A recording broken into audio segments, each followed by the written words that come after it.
రోజు రోజుకి గోల్డ్ రేట్లు పెరుగుతున్నాయి. తాకట్లో ఉన్న బంగారానికి వడ్డీలు పెరుగుతున్నాయని టెన్షన్ పడుతున్నారా? కొమ్మూరి గోల్డ్ వచ్చాక ఆ టెన్షనే పోయింది. కొమ్మూరి గోల్డ్. ఏదైనా కూడా మనం బియాండ్ ద ఆబ్వియస్ అంటారు. అంటే బయటికి కనబడేది దాని వెనక ఏ శక్తులు ఉన్నాయి, ఎలా ఉన్నాయి అనేది మనం అర్థం చేసుకోవాలి. అంటే కనిపించేది అందరూ చూస్తారు, కనిపించింది చూడడమే ఇంపార్టెంట్ ఎప్పుడైనా కూడా. ముఖ్యంగా రాజకీయాల్లో కనిపించేదంతా వాస్తవం కాదు.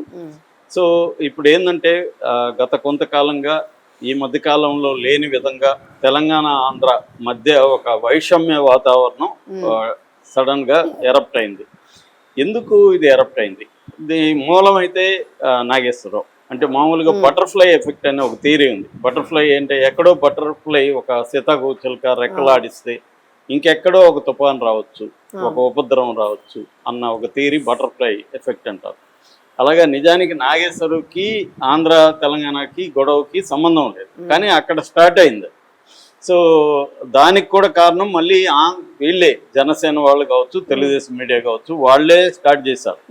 ఇక్కడ స్టార్ట్ చేయలే. బిగినింగ్ లో మనం చూస్తే తెలంగాణలో స్టార్ట్ చేయలేదు. నాగేశ్వరం మీద వాళ్ళు విమర్శలు చేసినప్పుడు ఎప్పుడు తెలంగాణ వాదులు నాగేశ్వరకు సపోర్ట్ చేయలేదు, సైలెంట్ గానే ఉన్నారు. వాళ్ళు ఎప్పుడైతే కేసులు పెట్టి మీ తెలంగాణ వాళ్ళకి ఆంధ్రాకి సంబంధించిన ఏం పని, మీరెవరు విమర్శించడానికి అని ఆ యాంగిల్లో తీసుకున్నాక అప్పుడు కూడా వీళ్ళు గట్టిగా స్పందించలేదు. అరెస్టు చేయబోతున్నారు అన్న వార్త వచ్చిన తర్వాతనే వీళ్ళు స్పందించారు. అది కూడా ఎవరో చెప్పింది కాదు, పవన్ కళ్యాణే చెప్పాడు. అరెస్ట్ చేయడానికి మా వాళ్ళు రెడీ అయితే నేనే ఆపానని కూడా పవన్ కళ్యాణ్ చెప్పాడు.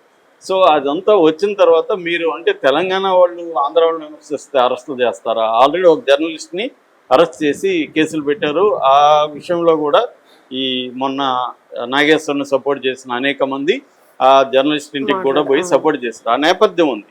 ఆ నేపథ్యం ఉండడం వల్లనే వీళ్ళు అంటే రాష్ట్రాలు విడిపోయినా మళ్ళీ వీళ్ళు వచ్చి పెత్తనం చేస్తున్నారు. ఇదొక కాంటెక్స్ట్. రెండో కాంటెక్స్ట్, రేవంత్ రెడ్డి అధికారంలోకి రావడానికి తెలుగుదేశం సపోర్ట్ కూడా ఇంపార్టెంట్. సో రేవంత్ రెడ్డి కూడా ఆంధ్రాకి అనుకూలంగానే ఉన్నాడు అనే ఒక నేపథ్యం కూడా ఉంది. దాంతోనే అంతకుముందు బాలు విగ్రహం ఇక్కడికి ఇష్టం లేకపోయినా అక్కడ చేయడం, అట్లాగే ఎన్టీఆర్ విగ్రహం మొన్న చేయడం, ఇవన్నీ కూడా తెలంగాణ ప్రజల్లో కొంత మళ్ళీ ఆంధ్ర పెత్తందారులు ఏదో రూపంలో తెలంగాణ మీద డామినేషన్ కోసం వస్తున్నారని ఒక నేపథ్యం ఆల్రెడీ ఎస్టాబ్లిష్ అయింది. సో ఈ బ్యాక్గ్రౌండ్ లో పవన్ కళ్యాణ్ మీద వీళ్ళు తెలంగాణ వాళ్ళు విరుచుకుపడ్డారు. అది దారుణంగా కూడా మాట్లాడారు. ఆయన ఫోటోని చెప్తా కొట్టారు. ఇవన్నీ జరిగింది. దాన్ని ఖచ్చితంగా పవన్ కళ్యాణ్ కానీ జనసేన కానీ వ్యతిరేకించే హక్కు వాళ్ళకు ఉంది. మీరు విషయాలు మాట్లాడాలి, కానీ వ్యక్తిగత దాడులు చేయడం, ఫోటోల్ని చెప్పులతో కొట్టడం కరెక్ట్ కాదని వాళ్ళు మాట్లాడచ్చు, తప్పు లేదు. కానీ పవన్ కళ్యాణ్ ఏకంగా ఒక తెలంగాణ ఆవిర్భావ దినోత్సవం రోజే ఆయన సభ ప్రకటించాడు. అది కూడా జనసేనకు సంబంధించిన ఒక 2000 మందితో సభ. అంటే జనసేనని పార్టీ స్ట్రక్చర్ని డెవలప్ చేసుకోవడం కోసం అదేదో సాధక్ సమావేశం లాంటిది, సాధక్ అనేది పెట్టాడు. అది కూడా RSSని ఫాలో అవుతాడు ఆయన పార్టీ స్ట్రక్చరు. ఆ సాధక్ సమావేశం పెట్టాడు. అది అదే రోజున పెట్టాల్సిన అవసరం ఉంది. 4 రోజులు ఆగి పెడితే వచ్చే ఆయనకి తెలుసుగా ఈ నేపథ్యం అంతా. సో ఎందుకు పెట్టాడు? నెంబర్ 1. నెంబర్ 2, మామూలుగా ఈ ఆంధ్ర తెలంగాణ సెంటిమెంట్ ఏదైతే ఉందో అది ముందు నుంచి కూడా దాన్ని ఎఫెక్టివ్గా యూజ్ చేసుకునింది కేసీఆర్ అండ్ బీఆర్ఎస్.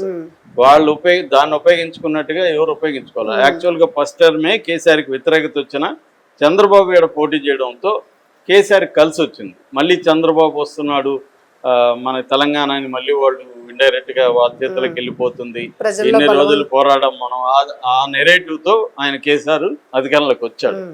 అయితే తర్వాత దాన్ని అర్థం చేసుకుని రేవంత్ రెడ్డి దాన్ని దెబ్బ కొట్టగలిగాడు.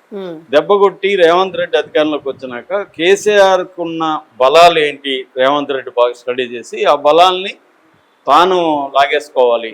అందులో ఒకటి ఏంటంటే తెలంగాణ బలమైన సెంటిమెంట్ కాబట్టి తెలంగాణ సెంటిమెంట్కి సంబంధించిన సింబల్స్ ఉంటాయి కదా, పాట కావచ్చు, తెలంగాణ తల్లి కావచ్చు, తెలంగాణకు సంబంధించిన పేర్లు కావచ్చు, అమరవీరులు కావచ్చు, కొంతమంది సీనియర్ జర్నలిస్టులకు డబ్బులు ఇవ్వడం కావచ్చు, ఇవన్నీ కేసీఆర్ నుంచి ఈయన లాగేసుకుని తన అకౌంట్లో వేసుకున్నాడు.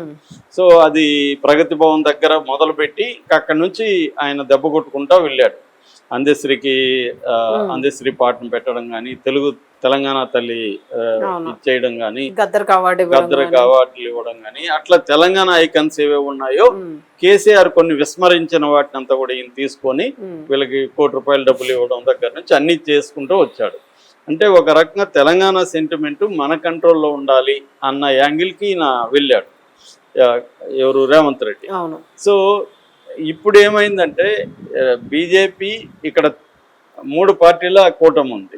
ఈ 3 పార్టీల కూటమి రేపు మళ్ళీ ఎవరు అధికారంలోకి రావాలి, బీజేపీ వచ్చే పరిస్థితి కనబడలేదు. కేసీఆర్కి రేవంత్ రెడ్డి మధ్య బలమైన ఇది ఉంది. సో దీంతో ఇప్పుడు మోడీ ఏమి రంగంలో దిగా అంటే బీజేపీ స్ట్రాటజీ ఏంటంటే దేశవ్యాప్తంగా వాళ్ళకేమీ ఆర్గానిక్గా బీజేపీ లీడర్సే అవసరం లేదు. బీజేపీకి ఉన్న ఏకైక గోలు మతం కాదు, లేకపోతే హిందువులని